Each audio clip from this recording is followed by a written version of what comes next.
کہ سورہ بقرہ میں جو آتا ہے حضرت آدم اور حوا کے بارے میں کہ وہ یعنی کہ ان کو منع کیا گیا تھا اس درخت کے پاس جانے کے بعد. ہاں اس کے متعلق میں کئی دفعہ تشریح کر چکا ہوں, درسوں میں بھی بیان کر چکا ہوں. سوری ایک سیکنڈ سوری. خلاصہ یہ ہے کہ جنت جس کا ذکر ہے وہ مولوی جس کو جنت سمجھتے ہیں, آسمان پر بنی ہوئی جنت وہاں سے دھکا دے کے نیچے پھینک دیا تھا, یہ سب کہانیاں ہیں. جنت سے مراد شریعت ہے, روحانی تعلیم ہے, کیونکہ قرآن کریم خود ثابت کرتا ہے کہ شجرہ سے مراد کیا ہے. ایک جگہ وہاں پہ یہ فرمایا نا کہ شجرہ ممنوعہ سے ممنوعہ کا پھل نہیں کھانا, اور دوسری جگہ قرآن کریم نے شجرہ درخت کو کہتے ہیں.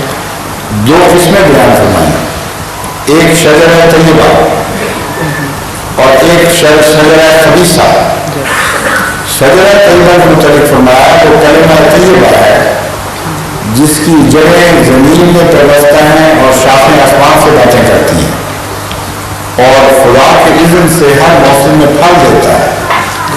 تو شجرہ طیبہ سے مراد وہ پاک کلام ہے جس کے نتیجے میں مومن روحانی زندگی پاتا ہے.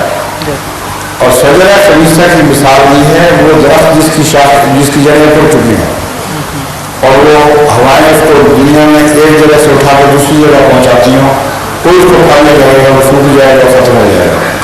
تو خدا نے جب خود شجرہ کی تعریف کروا دی تو جہاں آدم کی جنت میں شجرہ کا ذکر ہے وہ اسی تعریف کے مطابق ہے, تو ظاہر درخت نہیں تھا.